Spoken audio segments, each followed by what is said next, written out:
Hello, everyone out there, and welcome to another session of MITA's Deep Dive Express modules, which are being brought to you by our gracious sponsor, 420 Collections. 420 Collections includes two brands under their umbrella, 420 Medibles, which are some deliciously potent medibles available at dispensaries throughout the state of Arizona, and also 420 Skincare, which is their CBD-infused topical line available throughout the country. For today's session, we have some very important topics and is called the build-out process from planning and execution. So two very key important parts of that process. So today we have an extremely knowledgeable panelist here from Grow America. We have co-founder and managing partner, Mr. David Fettner. Thanks, Caleb. Thanks for having me here. Yeah, so you want to tell us a little bit of a background about you and about your company before we start diving into all of the details here today. Yep, no problem. So Grow America Builders, we're a national construction company. I think we're one of the only that specializes only in the cannabis industry. So if it's in cannabis, we build it. That's our sole focus. And I've been a builder for about 20 years, maybe a little bit more at this point. Built everything you can imagine under the sun, built food laboratories and churches, massage schools, high-end homes. And about 4 years ago, pivoted to this company with my partner, Mike Calentis. And, since then we've been building, all over from coast to coast. I also have a background in law. I was a real estate attorney, also concurrently as I ran the other business for about 20 years as well. Focused in zoning and land use, and it's kind of come in handy, obviously, in the cannabis world, the compliance and everything, especially when you're building. Certainly. Yeah, so yeah, that gives you a leg up both in understanding the process, understanding what options you have, because throughout it's always possible in the build out process, you may run into a little hiccup or something unplanned, and by having your background there, you're able to leverage that experience and get clients to the finish line. It helps. And we also help on the front end, when there's municipal hearings. I served on my local zoning board for about 8 years. So I was a zoning board administrator. I know how to talk the talk and walk the walk when it comes to hearing time. So we've also assisted with our clients, when it comes time for their special use permit hearings or variances. So it's one of those things that always comes in handy. I always have it in my back pocket. Definitely. So you said about 4 years ago, transitioning into cannabis. Would love to hear just a little bit about your thought process and how you came to that decision of why you wanted to pursue that route. For sure. So I was sitting in my office and cannabis was coming down the pipe to be fully legal in Chicago. We're in the Chicago area. And, we're looking at different possibilities to have a dispensary on our own, myself and my partner. And we're looking at, the buy-ins were just exorbitant. And the application process in Illinois was very expensive as well. I think, you could spend between $250,000, $350,000 just on your application, not even get it. I think buy-ins at the time were between 5 and 7 million to buy a license. So it was like, okay, well, we wanted to get into cannabis somehow, long-time consumer, really, passionate about the plant. And I'm like, well, cannabis is really, it's here. So what can we do to get in the industry? And then like a light bulb went on, like, hey, dummy, you can build these things. So I'm like, I absolutely can. I built everything else. So started researching into, how to build a dispensary was our first focus, right? How to build a dispensary. And then just started pounding the pavement, making calls to, licensees, applicants, say, hey, we're a builder. Can we build your dispensary? We built a flagship dispensary near Midway Airport for a customer, the Midway dispensary, about a 5,000 square foot dispensary. And then we built for Verano, their Zen Leaf brands. We're one of their preferred builders for Zen Leafs. And then started from there and, started in Chicago and then New Jersey, Arkansas. Next thing you know, we're in Montana and, Michigan, you name it. So that's how it didn't expect to build national so quickly, but that's just where the market is. Yeah. And you had it was right place, right time. You had the idea. And I think what I heard in there, the biggest is you pounded the pavement.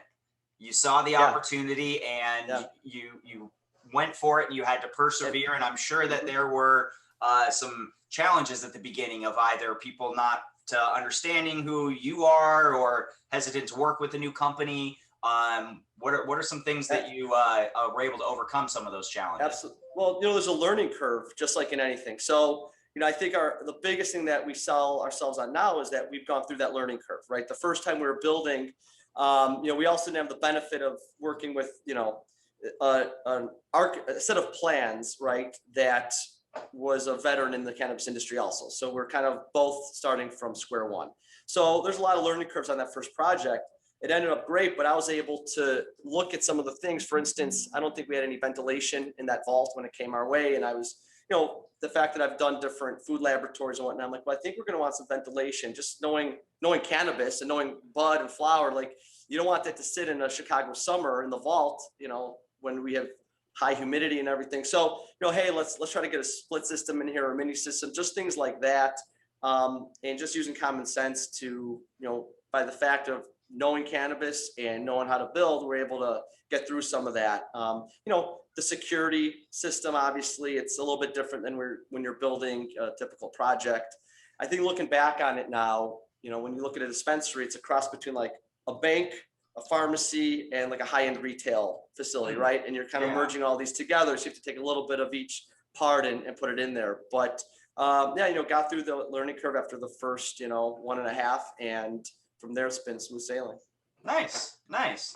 So you kind of touched on, and I think it's really important for today, of there's different types of facilities. There's going to be different planning that goes into that, different variables that you're having to think of. And you're absolutely right. I can tell you my first vault room had a just single air intake and Arizona heat, as you can imagine. We ended up putting in a standalone air conditioner about the second week we got in.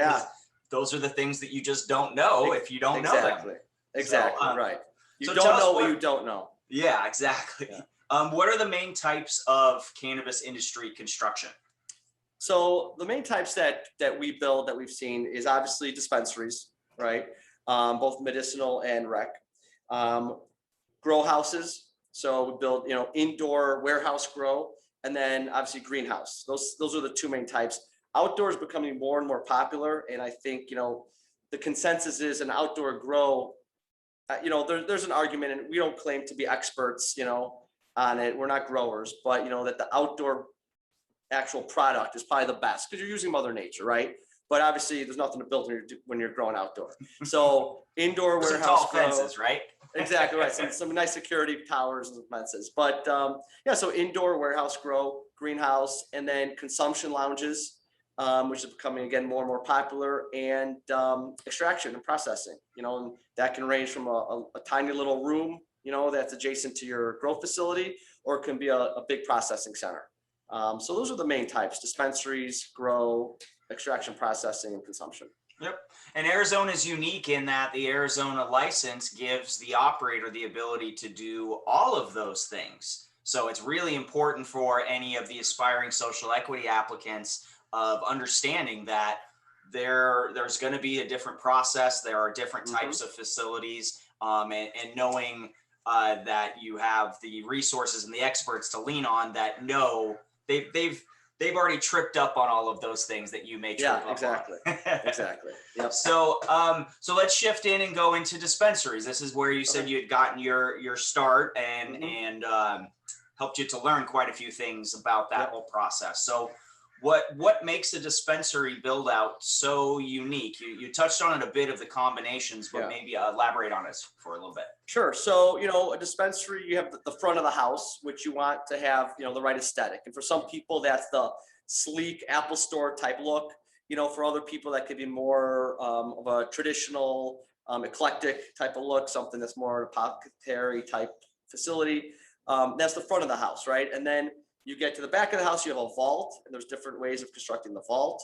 You have the, when it's medicinal, you have different rules and regulations. You have to have the right, point of sale areas. You have, the right ventilation. Some facilities, some dispensaries, if it's in a strip mall, the landlord will require you to do an odor mitigation system, right? And you have a freestanding dispensary, you may not need odor mitigation. But again, like I said, you're looking at it from the point of view of a nice high-end retail facility that's going to want to bring people in. You have the medical aspect, which, most dispensaries are still medical at this point. So it's, like a pharmacy, you need to have privacy, consultation rooms. And then it has to be secure like a bank. You need, 100% surveillance. You have to have the vault. You have to have limited access. So when you're building a dispensary, you need to put, all those components into place. You're building, almost 3 buildings in one. 3 buildings in one. That's a good way to look at it of each of these parts, and thinking of it not just from that, but also like flow, because you're going to want to think about your customer flow different than you think about your employee flow and their storage areas and break rooms. Absolutely. And what's interesting about it is, and again, because we've done many of these and we see what works and what doesn't, and we also get to see how the sausage is made between the different companies, right? So, we're flies on the wall, we're listening in, and, you want to make sure that the retail team is on the same page with the construction team, is on the same page with the compliance team. And, we've learned a lot where if, for instance, I'll give you for instance, so you have the reception area, right? Every dispensary you come in, you have to be checked in, check your license, there's a reception area. Well, if you're in the Midwest, right, that desk is right near the front door. And in the winter, it gets very cold. In the summer, it gets very hot. So you want to make sure that the reception area has the proper flow of air conditioning or heat, right? You want to maybe beef that up a little bit more because you have a lot of foot traffic coming in and out all the time. Another aspect is the vault. We've seen many dispensary owners call us back a year later. Hey, how can we increase the size of this vault? We built it too small. We always say, when looking at the vault, if you build it, they will come, right? Build the bigger vault because it's not a bad problem to fill it up. But when it gets too small, you have state compliance. You can't just add, a little day vault next to it, or you can't just add a safe. You need to make sure that you have the proper vault. So, that's something that we always look at. If you have the space, get a bigger vault. And then that also kind of correlates with the back of the house. Like you're saying, the employee break room, make sure you have enough storage back there, because the front of the house is going to look great and you're going to want to have the right amount of POS stations. The back of the house, though, you don't want that to be cramped. You want to have easy efficiency, easy flow, and also what comes into play too is, how are your POS stations going to be? Are they going to be kiosks where, it's a standalone kiosk and you put your order in and then you go and pick it up at a different location? Or is it going to be actual, bud tenders sitting at the point of sale areas too? And again, we take all that into account. A lot of times we're hired just as the builder. Here's a set of plans, but we're also hired as designer consultants as well, where we'll help the consumer or the customer design the actual facility for them. Yep, and think through, because that may be some logistics in their operations they haven't thought through. I mean, I know there's the big one of deli style versus pre-pack, and that completely changes your entire operations. Because I know I had to have a space for breakdown to be able to do all the pre-packaging that I had there versus when I came up to Oregon, we did deli style up here at my stores, and we had 18 jars, and it was actually a pretty easy process for opening and closing because it was a jar. So it made it, but then I also had to think every one of my transactions is going to take a bit longer. So I have to plan accordingly there. I had to have different scales and set up my POS completely different because of it being deli style. Well, some people, we've heard some, stores where people will reduce their amount of kiosks because somebody will come in, they'll put their order in, they'll go grab a cup of coffee or meet a friend. Oh, hey, I'm outside. They'll meet a friend, get distracted and not come back. I mean, who's not coming back for their cannabis? I don't know, but it happens. And they're sitting there with the order already prepackaged, ready to go, and nobody's coming to pick it up. So it's just that you have to think logistics and how you want your facility to be run. But there is a lot that goes into, like you were saying, the flow and the efficiency of the space. And also some states don't even allow you to have product on the floor, right? Like Illinois, you can't have product on the floor. Other states you can have the smell jars. So that's all depends on how you're going to set up your front of the house too, your displays. Yep, and Arizona is one of those markets that there is more flexibility on the operator standpoint. There isn't a explicit restriction against pre-pack versus deli style. It's ultimately, it comes down to the operator and what they decide they want to do. Yeah. So with the dispensaries, aside from like a ground up new construction, obviously that you're working with a blank slate, that's you can pick and decide within your budget of what's going to work. But For most of the social equity applicants, it's going to be an existing building that they're looking Mhm. at retrofitting. So what kind of building would you recommend looking for that makes that conversion the easiest?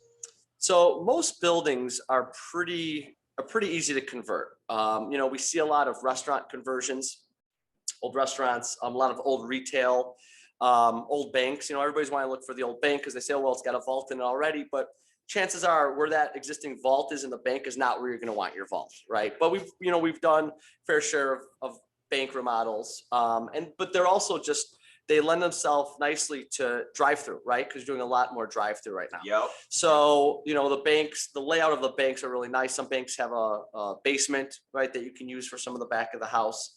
So it really, the one building I say people should stay away from is, that 70-year-old dilapidated building that just is going to be a nightmare to convert, just whether it's a dispensary or whether it's anything. You're just going to spend a lot of money, demoing walls, asbestos abatement, lead paint. So, a building that was built, within the last 20 years that can be easily convertible. And, for chances are there are a lot of those out there to find. Yep. And then ultimately a big part of it is just going to be on where zoning allows it. So that of course is going to help to dictate. That's always going to be that first spot of what areas of the town can I actually even think about putting it here? Right.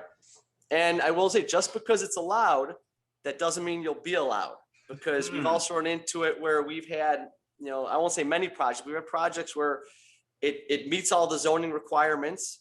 But let's say, it's 508 feet from a school instead of 500 feet.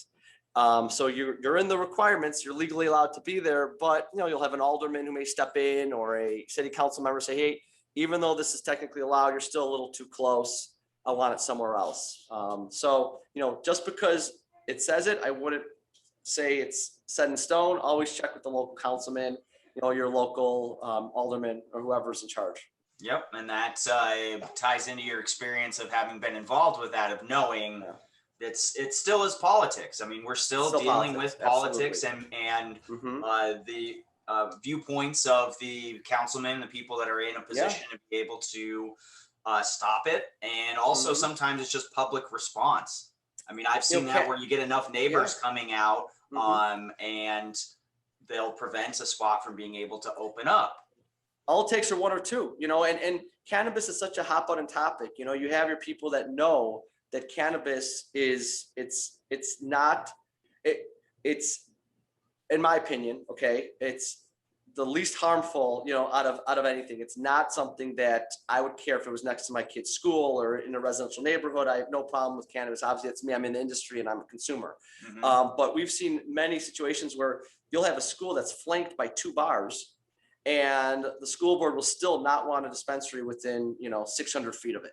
So it's all and all it takes is one or two letters from parents, and there you have it. So it's really, you have to do the due diligence on it, and the zoning restrictions, while they're laid out, that doesn't always mean that it's set. Yeah, and it's just finding the right areas and the right partners and the right communities, because ultimately to help to demonstrate to them about how you're going to be giving back, what you're going to do to benefit, the jobs that you're going to bring into it, all of the studies that show if it is an area that has maybe higher crime, putting in a dispensary actually reduces crime rates, given of all of the cameras and other things. It reduces crime rates. It reduces, I'm a big proponent that it reduces the opiate epidemic that we have going on here, that it helps with so many things. And I can tell you how many ribbon cutting ceremonies we're at, and the mayor is there cutting the ribbon, the town president, the town attorney. It's so when you have a community that's on board, it really makes the process that much easier and streamlined. Yep, definitely. So, what's a typical size for a dispensary? I mean, I know they can. I've seen 1,000 square feet, and I've seen 15,000 square feet. Yeah. So, sure. what are you typically seeing? I think the sweet spot's around 4,000 square feet. That gives you a really nice front of the house that can give you, between 10, 15 POS stations. Gives you a nice back of the house, a good sized vault. So, I think that if you have 4,000 square feet, and that's a good size. But again, we've seen and done the 10,000 square foot one, and we've also, done less than 1,000 square feet. It all depends on the market. If you're building a dispensary, in Yellowstone County, Montana, you don't need 10,000 square feet. If you're building it in, Metro New Jersey, or Manhattan, New York, when it comes legal, or, in downtown Scottsdale, you're going to want a nice big, 5,000 to 7,000 square foot dispensary, maybe even 10,000 square feet. Yeah. Yep. I can attest to that. The first dispensary I opened in Arizona was 980 square feet. Because this was 2013, and this is where we could find a landlord that wanted to work with us. That has since been moved to a facility that is upwards of 6,000 square feet. Right. So and part of that is going to be also thinking through of in your stages of your business development, it may make sense to come in at that size and then look at expansion. It's always important to think about of all of what you're going to be investing into that spot okay, is this a spot I could see myself being here for 5 to 10 years to make sure I'm not recouping all of those upfront costs? Yeah. And you know what? We also see a lot of forward-thinking owners who will purchase or lease a space that has an empty space adjacent to it so that they can always knock down the wall and expand. And we've actually seen that and done that a few different times. So, you have to get lucky and have a space that's vacant next to you, but they'll hold it. They may not need it and say, hey, in a few years, I want, right of first refusal or whatnot, and then be able to expand or double the size. Yep. Just know that it's you don't know if you don't ask. Exactly. Yep. So what's kind of along those lines of the typical size? So what would be a typical cost for building, renovating? What makes that go up or down? I mean, I know it's hard to put. It's usually like on a per square foot basis. Per square foot. So we had an article published in Marijuana Venture magazine, and I gave the cost difference between $350,000 and $3.5 million, because that's literally what we've seen. We've proposed bids for $350,000 dispensary and over $3 million. Again, size is a huge factor. Finishes, but I think, on average, it's between $150 and $175 a square foot. Every dispensary is different, whether you need to do a brand new parking lot and striping, whether it needs a new roof. Some dispensaries you can walk in, you don't need any new HVAC, right? The RTUs, the rooftop units are great as is. Some buildings you need a brand new, RT. So a lot of things take into account of how much it's going to be, right? You're going to have a brand new facade. You're going to keep the existing facade and just put a sign up. But, we see it between 150 and 175 a square foot. Obviously it can go south of that or it could go north of that. Yep. And just kind of depending on size. So that gives a good ballpark. And those are always changing because as we know, building materials are up 30, 40, sometimes 100%. It's crazy. Building materials is crazy. I mean, luckily with commercial construction, you're using metal studs and not lumber, right? Lumber is really the item that's gone up. But yeah, I mean, it all depends on that. But again, it really depends on the infrastructure too. The infrastructure is what can really drive cost. Yep. No, totally makes sense. So, what are some common mistakes that you've seen with people that makes you shake your head of just, I wish I could have been there to tell them to do something differently? Yeah. Well, I mean, I think we kind of touched upon a little bit really with flow, right? Where you walk into a dispensary and you look around like what were they thinking? Your front reception area is twice the size of your sales floor, right? Why do you have that? Or there's three consultation rooms. Why do you have 3 consultation rooms when you only barely need 1? And then, again, it's really with, the vault, the small vault, and you see just the overflow and what they're doing with it. So, a lot of that is just, pre-planning, right? And looking at it before you start and making sure you have everything laid out properly. And again, we talked earlier too about, not the proper ventilation in the vault, and, you have to retrofit that, which can be costly. So, little mistakes like that, little things that will make the dispensary better, that just get missed at the front end. Yep. Something is, I can give an example of lighting, of getting those fixtures that are about $100 versus the ones that are about $300-400, which is really what you need. And you look at it, it's a smaller cost. Like, it's cost savings, but then it changes the experience because then it changes the feel inside of the whole facility. I mean, it's things like that. That's amazing that you said that, because my partner and I were just in Michigan, and we were in a dispensary. We work for a company that spends a lot and really has a lot of focus on their light fixtures. Okay. Different light fixtures, very nice, fancy light fixtures. And we were in a competitor's dispensary that did care about light fixtures, right? Just recessed can lights. And we're walking through and we're like, you know what? The light fixtures really make a difference. Like it really makes this dispensary right now feel, kind of ho-hum and nothing that is really, jumps out at you. And when we look at what we've been building with, this other company, it really makes sense that they put a lot of thought and a lot of effort into the right light fixtures because it makes a huge difference just on how the space feels. Yeah, it's going to impact your mood. I mean, the space and what we have, that's why there's so much research into design and planning and all of that forethought, because it's all about the experience. We respond to what we see around us.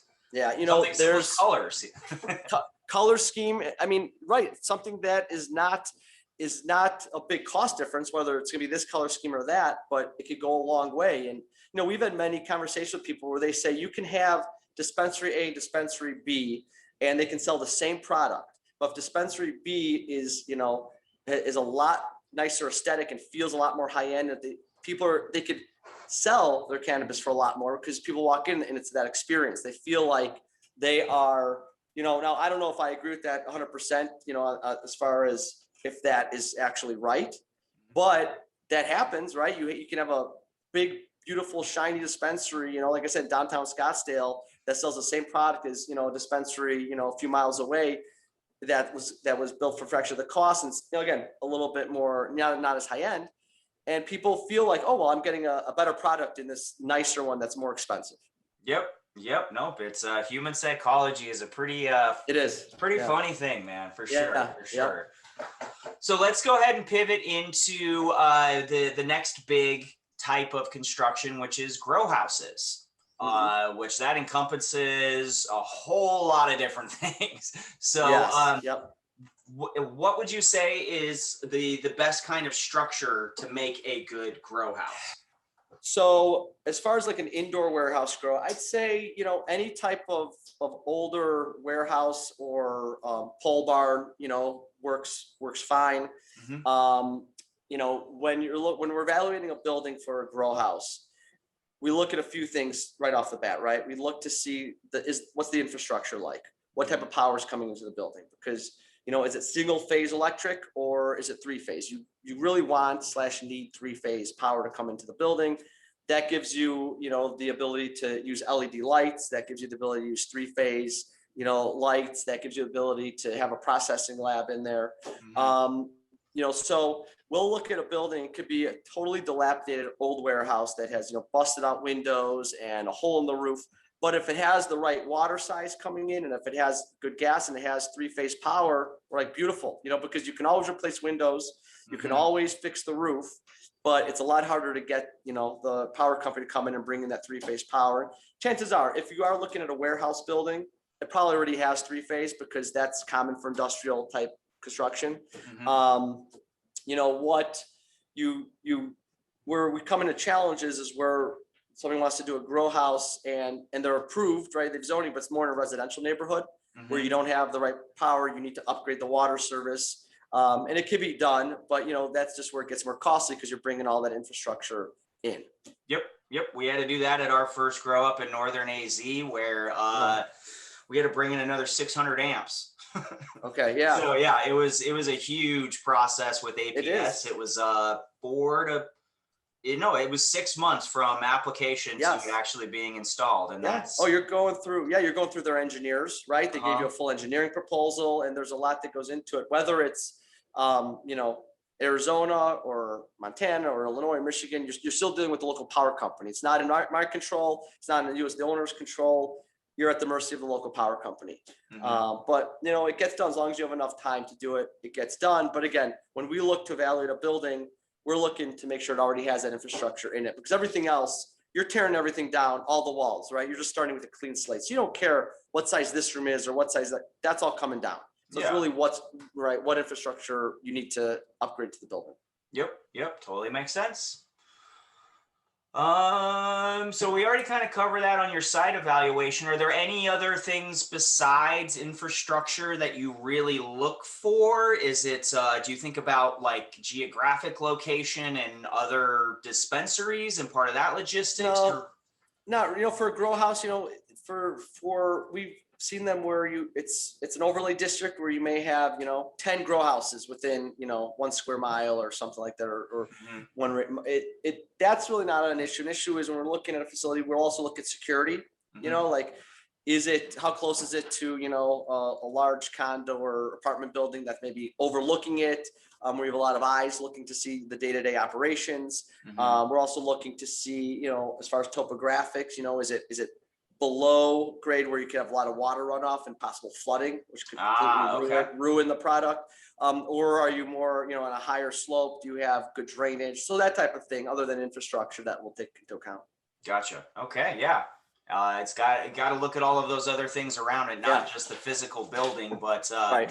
yeah, the topography is a big one that Hmm. I'm glad you brought that up.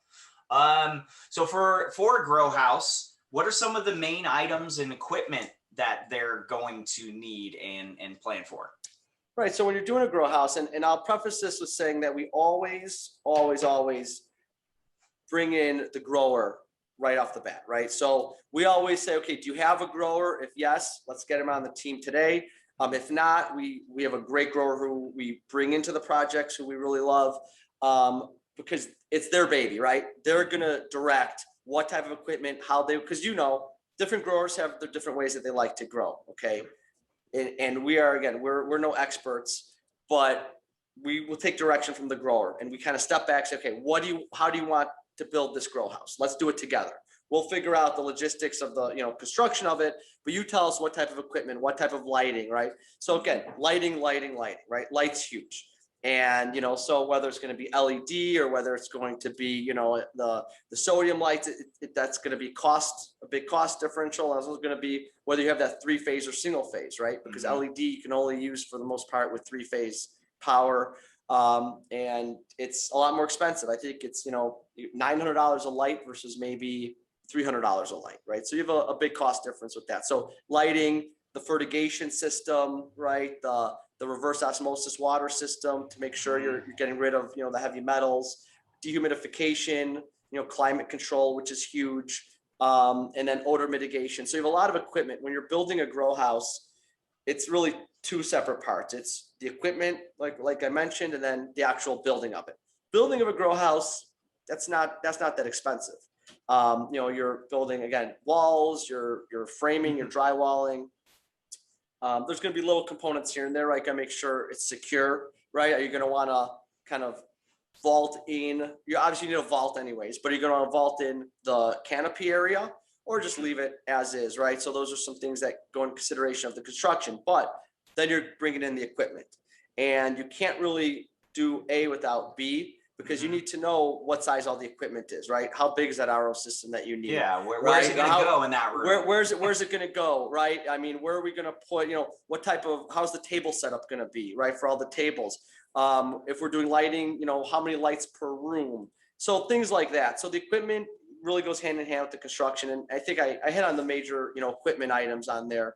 But again, we take our direction from the grower. We don't claim to walk into a grow project and say, okay, this is how you're going to do it. This is the best way, because we're not the ones who are going to be there every day growing.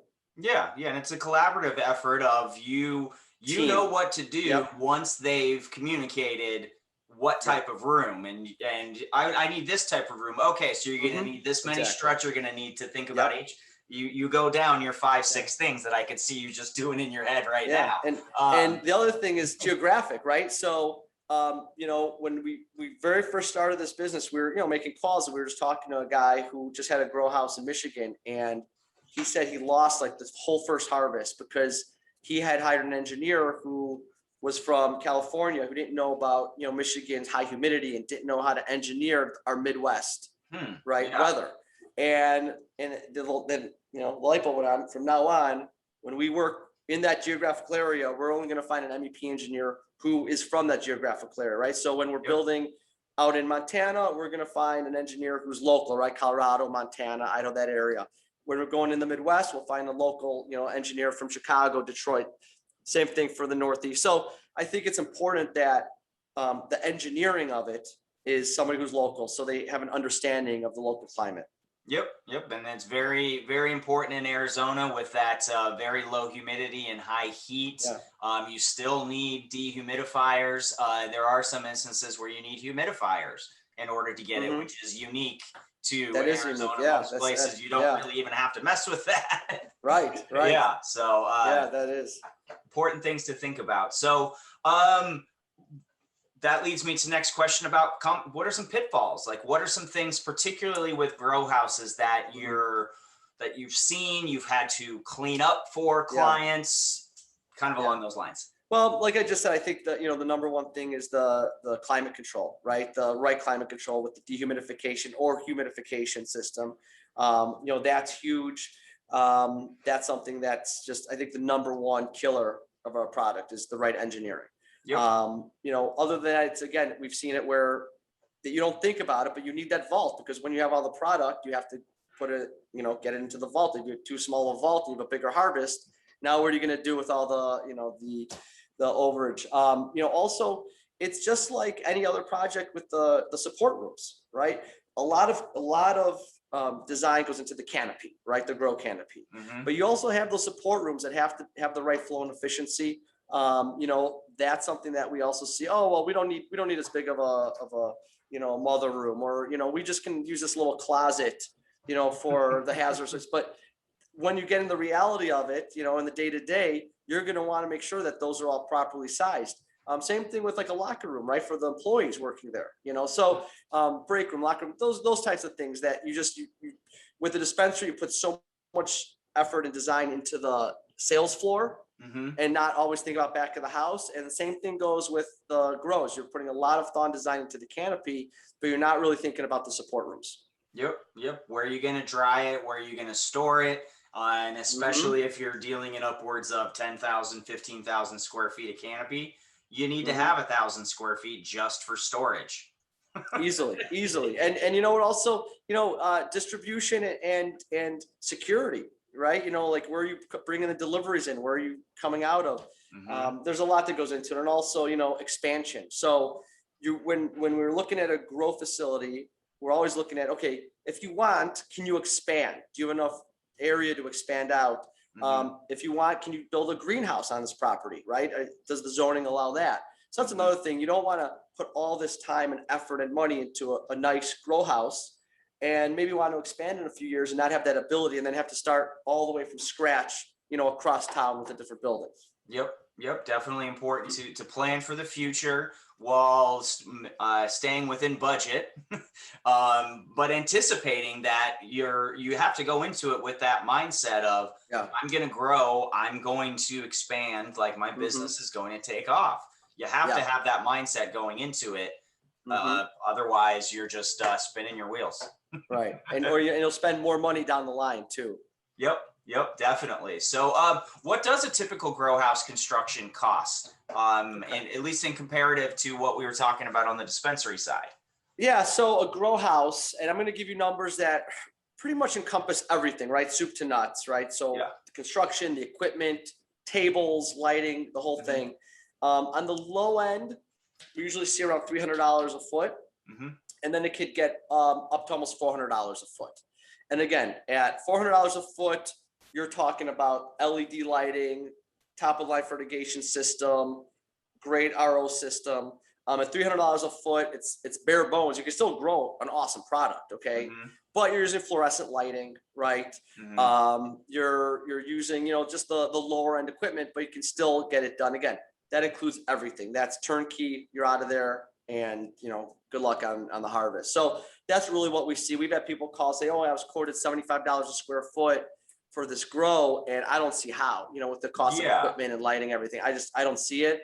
And I say, that's great. I'd be wary of it. But because everything not we reasonable. See, I mean, materials cost what they cost. Materials cost what they cost, and maybe whoever they talk to is quoting them just the grow equipment or just the building. Like, I see $75 a square foot on just the construction side, that sounds about right, but that doesn't include all the other aspects of the grow. Yeah, that's talking about basically getting a shell building up to Probably, where yeah. you'd have some doors and Yeah, you're right. You have some doors and some drywall. Yeah. Yep. Yeah. But you're not growing anything. So let's say in planning stages of for the social equity applicants, they're trying to figure out which direction that they want to go. So there's greenhouses, there's an indoor grow. We also talked a little bit about outdoor. So why go one direction versus the other? Again, I don't claim to be the expert on which direction as far as growing, right? The best way to grow, but for cost benefit, for if you're just starting up, I think to retrofit an old pole barn would probably be your best route to start growing, right? It's already an existing structure, and even if you want to build a new one from scratch, they're not that expensive. You build it in an industrial area where you already have 3-phase power and good water. That's probably the best cost-effective way to get going on it. I think a greenhouse build is great because you're utilizing a lot more natural sunlight. You can do more hybrid where you can open it up. I think greenhouse, if you have the ability to. But a greenhouse, you're adding a whole nother aspect to it. It's a lot more complicated. You're bringing in the greenhouse manufacturers. It's getting re-engineered. You're going to have your head house, maybe 2 greenhouses. So, I love greenhouse grow. I like the greenhouse build. I like the product that comes out of a greenhouse. But I think for somebody just starting out, social equity applicants, I would probably recommend to just find like a good pole barn or build a pole barn on a property that already has the infrastructure. And that'd probably be the most cost-effective way to start off, with the ability to maybe expand or do a greenhouse on the property. Yeah, definitely. So, and then greenhouses have just different variables. PM becomes more of an issue when you're dealing with a greenhouse in particular, just the nature of that it's not a fully climate controlled area. You're still bringing in some outdoor air. I see that a lot. Just different variables to think about of where you're at, and ultimately budget different engineering, big driver. Different engineering. I think also if you're a first-time grower or newer grower, I think you have a lot more control over a small indoor warehouse grow. It's a lot more climate control than if you're doing a greenhouse. Yep. It'll let you kind of figure out, get your feet under you, so to speak, and see what's going to work before you try to take on 20,000 square foot. So I took, my first grow was 2,500 square feet, and then the next one was 20,000. So was it a more of a warehouse grow? The first one was a building inside of a building. Okay. And then the second one was a converted tomato greenhouse. So Dutch style tomato greenhouse that we turned into a cannabis greenhouse. Okay, so let me ask you this: which product do you like better, for the greenhouse grow or the warehouse? We got more out of the greenhouse. So from an operational perspective, I liked that because it was a little easier for planning. The finished product, I like the indoor better just because of the visual aesthetic. Your visual aesthetic is going to be better on your indoor warehouse. Absolutely. Because you have more control over that. That's what you're going to see in high times, right? You're going to see that indoor. But I've had some really great I've had some product from outdoor grow that you don't think looks like anything, and it knocks your socks off, right? As opposed to, something that looks amazing from indoor grow. It still is great, but indoor grow, you really get that aesthetic. You're right. And then because you may have more control over it also. So. Yep. That's where you get those really, really bright lime greens and very, very distinct white hairs and trichomes and frosty look. You get all of that stuff. Which I've seen it from greenhouse also. Of course, with the combination of LEDs and just the different nutrients, and I know there's been a lot of work that's been going into some of the compost teas and living soils and giving that plant exactly what it needs. So I gotta tell you, I'm just blown away at the chemistry involved when we're at these meetings and we're talking to the different growers, and just the chemistry and the biology, and you're putting it all together. And it's really, I used to think building was complicated, and then I'm listening to, the genetics of the new strain, and it's amazing to me, and it's awesome. Yeah. It's really, really, really cool. It's exciting time. Really, really exciting. Absolutely. Time. Yeah. So how different is the process when you're designing and building a greenhouse versus a grow house? So when you're designing and building a greenhouse, you're working with the greenhouse manufacturer. Okay, so there's companies that's what they do. They're specialized in greenhouses. So they will lay it out. They'll give you the shop drawings on it. They'll even engineer it.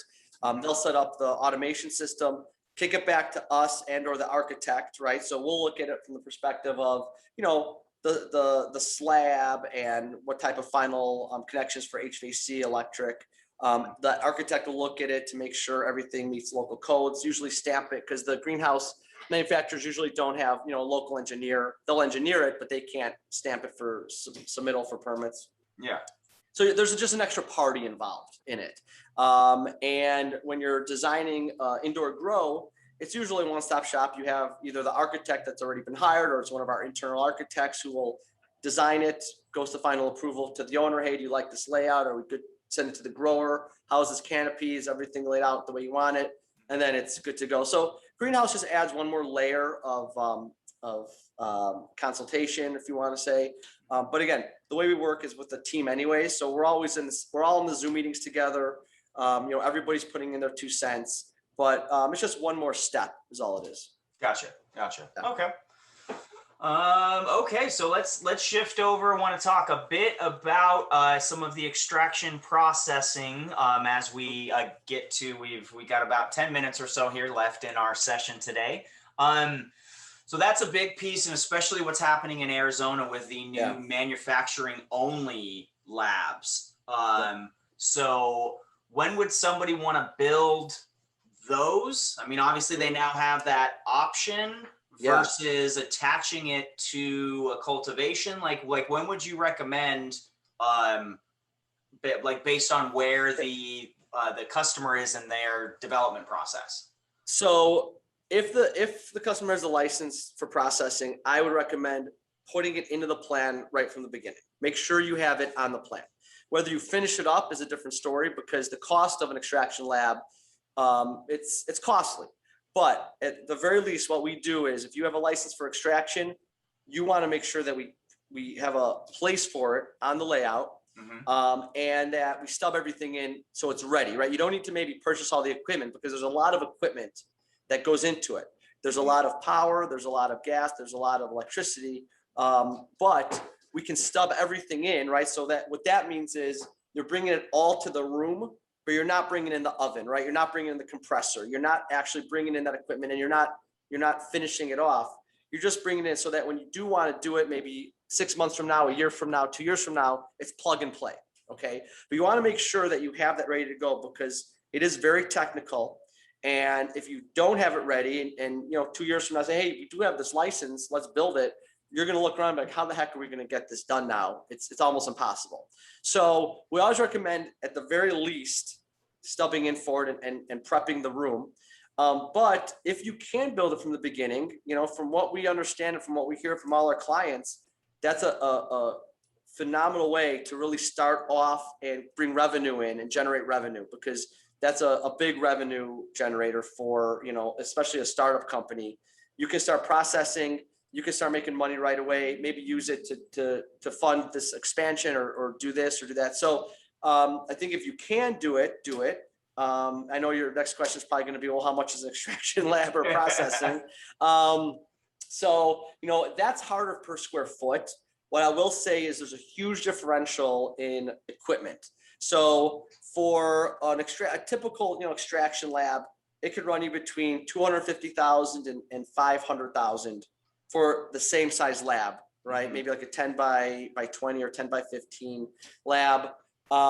So that same equipment, right? They both have ovens and they both have compressors, and you have the rosin gear, and you've got, distillation and the freezers and everything, but there's different levels of what you can be putting in, right? Just like you can have a $50,000 kitchen in your house, or you can have a $5,000 kitchen, right? So what you're putting in there, you have a big range, and you can have a really totally fine processing lab, again, for $250,000, or you can go, more high end for $400,000 or $500,000. But when you're looking at a budget, right, and when you're budgeting out your project cost, even $250,000 is that's a big number there, on your balance sheet. But again, I think when you talk to the clients, that 250 or that 500 generates a lot more once it's up and running in a few years. It usually pays for itself. Yep. Because that's a surefire way that the need is out there, that there's a lot of biomass, and they need good labs. Most of the operators are kind of getting to where they know that there's some labs out there that can do all of that processing. So versus having all of that sort of liability, logistics, everything in-house, they're like, no, just here, I'll send this to you, send me back the distillate, and I'll make my product. Yep. And I know Dimitri's big on the processing. He's a huge proponent that, there's gonna be such a need for processing. And, we've had talks off the sides, like processing is really where you're really going to want to try to build these things, because there's not enough out here. Other states, there's not enough product, right? So the big push is to get the product grown, get the harvest, because there's dispensaries that just can't open because they don't have product to sell. And that goes hand in hand with the processing. If there's nothing to sell, if there's nothing you can't open your doors to your dispensary. We've had, Missouri, they're supposed to have all their dispensaries open a year ago. I think maybe a third or fourth of them are open because there just wasn't product to sell. Yep, supply. Actually, saw there was a new one. Was it Branson? Yeah, I'm thinking that's the article I read this morning. Probably, or Bentonville. I think it was. A couple of those. They've had a big problem with getting product out there, and that's when you have all these dispensary licenses out and everybody's starting to build the dispensaries. Our recommendation is let's see what's going on with the cultivation licenses, right? Let's see, were those given at the same time as the dispensaries? Were they given 6 months previously, which would be the smart thing? So let the cultivation get up and running first. That's what Utah did. That's smart, right? And that's smart. And that's, and same thing with processing. Let the processing labs get built and let the cultivation get built, and then, build the dispensaries. Yeah, you can kind of go from there. So, okay. So I do want to touch on, because this is a new trend that we're seeing of more municipalities being open to it. I know Denver, Nevada, in Vegas. I know they've been really pushing them in Oregon. We'll see if it happens up here because of Clean Air Act. But I know in LA they've been really pushing it. And there isn't anything in the Arizona law that explicitly disallows whether or not that's going to require any type of licensure on the consumption lounge. Because I know, at least like in California, you have to have a specific consumption lounge license. So it kind of remains to be seen of what Arizona is going to do there. But how is this different, like with a cannabis consumption lounge of some of the projects that you've seen? How is it different than your regular lounge? So cannabis consumption is, I think it's a great facility, and we're building a great one right now in Michigan, a really big one. And that's where my partner comes in handy, because he came from the restaurant, bar, club world, and he designed a lot, and he's got that feel for how you want the consumption lounge to feel and to be. But we see them, number one, that you need huge exhaust systems, odor mitigation systems. And a lot of them, they're going to want a commercial kitchen, right? That doesn't mean you're going to be able to sell infused food, but you're still going to want to sell food. A lot of them are trying to get their beer and wine liquor licenses. So it's a hang, right? It's a great place to hang out, consume cannabis, watch a ball game. We're seeing a lot that have indoor-outdoor spaces. So you have a nice indoor space, and then you go out, maybe there's a fire pit outside, bocce ball court, something like that. But I think that it really is going to be dependent on, how the local municipality is going to allow it, because they may say it has to be a standalone consumption lounge. The one that, we're currently doing, it's in a building where there's a dispensary, but you can't go from the dispensary into the consumption. You have to go in a common area and then go into the consumption lounge. Okay. So they all have different regulations on how you can build it. But I mean, I think in the next like 3-4 years, you're going to see some really great consumption lounges that are going to be similar to like going to a brewery, right? So you're going to sit in a consumption lounge and it may be right next to a greenhouse, right? On the same property, maybe with big glass windows. So you can kind of see, you know, at a brewery, you can see the big cask where the Yeah, it's beer's part of being the made. experience It's of part of the why you go experience. into a place Exactly. like that. How cool would that be? You're sitting in consumption lounge, you know, and you're just looking at what you're smoking or what you're consuming was grown right at maybe 50 feet from you. So I think that could be a really great experience. It's going to be, you know, it's different construction wise, right? If you're just talking about the consumption lounge, you're not dealing with a vault. I haven't seen what the security parameters are of it yet. I don't know if it's 100% surveillance, like in a dispensary or in a cultivation. If it's on the same property as a dispensary, of course, that's all going to have to be surveyed. But I've not been in the ones in California that I think are freestanding. You know, they're their own lounges. I just know the ones in the Midwest, which are, you know, just kind of pretty laid back. You know, not too big. The one we're building out here is going to be pretty big, actually. I think over 3,000 square feet. But it is the new. I think it's the next thing, right? That's the next big thing now in the cannabis industry is the consumption. Yeah, for sure. I mean, cannabis is a social substance that helps to bring people together, and that's a big aspect. I mean, that's why there's a cannabis industry, cannabis community that is a huge piece of it that I think it's pretty telling, just given of what the last year was like, that we're seeing this big momentum where I mean, it was kind of on the radar, but there was a lot of hesitancy about it. And it seems like that we've maybe turned a corner of, well, we just need more reasons to get people out and get them engaged and interacting with other individuals, I think, after the last year that we've had. and you know, you kind of touched on something with the last year, and we talked about this in the beginning of this, but regarding the municipalities and who's going to allow you to have your dispensary, you know, who isn't. But, you know, with a lot of bars and restaurants closing, right, or not being open for the last year, the local municipalities are saying, well, okay, we need revenue, right? We need these tax dollars. So come on in, you know, like we're here with open arms. And I think, you know, the last year of COVID, that push from these towns to want the dispensaries to come in, because they know that's a surefire way to get instant revenue and an instant shot in the arm for the local economy, and a really good way to start it back up again. Yep, definitely. And they can see that.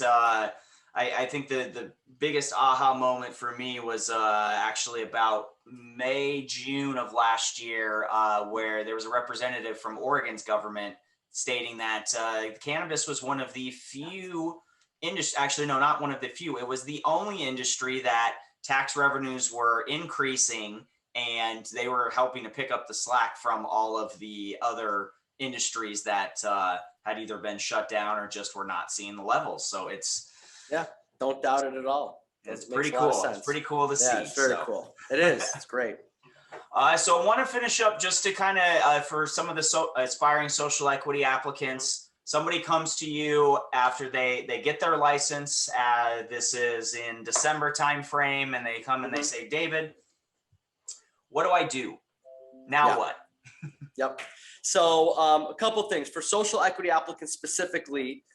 We have a whole social equity plan for our applicants that we do across the country, where we will go through and evaluate the buildings from. So let's say they have a license, they have a building or a property they're looking at. We will fly out there. We will evaluate the building for them. We'll look at the infrastructure. No commitment, no, we don't charge for that. No letter of intent. We just, for all social equity applicants, that's what we do. We'll come out, we'll evaluate the building. Okay. We'll say, okay, this is what we think it'll cost to renovate this for a dispensary, let's say. We'll give them an itemized cost budget, starting from the very top of if they don't have an architect, we'll say this is the architect design fee, demolition, all the way down to here's the key, and good luck on the dispensary. So we'll do a full, like 25 itemized cost budget. We will go through, again, like I said, the municipality hearings with them. So they got their license. That's great. That doesn't mean that the town is going to allow it. So, we'll make that due diligence call to whether it's the town manager or the town attorney or the zoning minister, say, hey, if so-and-so wants to open a dispensary here, what are the odds of you guys approving it? If they say, oh yeah, we will, they just need to fill out a special use permit, great, send that to us. I'm sure they have their own attorney, but we'll kind of work hand in hand with them and fill out the special use permit, attend the hearing with them, make sure they get approval. And, then it's just a matter of bringing the whole team together, right? The architect, the designer. I think, I mentioned this before, but we've been hired strictly as a builder, where here's a set of plans, guys, and build it. We've also been called, like you said, hey, I got a license. What the heck do I do now? We say, okay, don't freak out, because it is overwhelming. We have a great architect. We have we've even brought in the attorneys, right? Because there's cannabis attorneys. They're in this industry, as you know, there's insurance just for the cannabis industry, like you name it. And so we'll just through our networking, through the expos, the people we've met, the people we've worked with, we'll bring in the whole team and make it very easy and stress-free, as much as construction can be stress-free for people. We try to offer a little bit different for the social equity applicants that we do for national or regular company. I lost you. Yep, I was muted. There you are. Yep, Yeah, it's yeah. gotta love Zoom. I knew that was gonna happen at least once. It's happened on one of every panel. So of course. So so that's pretty much what we offer, and turnkey. Yeah, awesome. Well, we're getting to the end of our time here. David, I really appreciate you taking your time here today. You clearly have a wealth of knowledge throughout all different aspects. Your information is also up and available on the META Social Equity, the resources page. So we've got some information there. These videos also are going to be available for any viewers, basically from starting in July up until in December, when the rule or when the applications are going to be accepted. So anything else that you want to add to the aspiring social equity applicant out there? You know what? We're here. You could call us. We're available for any questions. We're available to come out. Like, we go back and forth to Arizona a lot, so we'll evaluate any building, big or small, doesn't matter. Just feel free to reach out to us. Either my email, website, or the number actually on our website is my cell number, so they can call and reach me direct. All right, there you go. When you got it up behind, it's growamericabuilders.com. So again, thank you very much, David. We're going to go ahead and close today's session. Just another thank you for our gracious sponsor, 420 Collections, and their two product lines, 420 Skincare and 420 Medibles. So really appreciate David's time here today, and good luck for all of those applicants out there. And if you have questions, reach out. So thank you. Great. Thanks, Caleb. Thanks, man.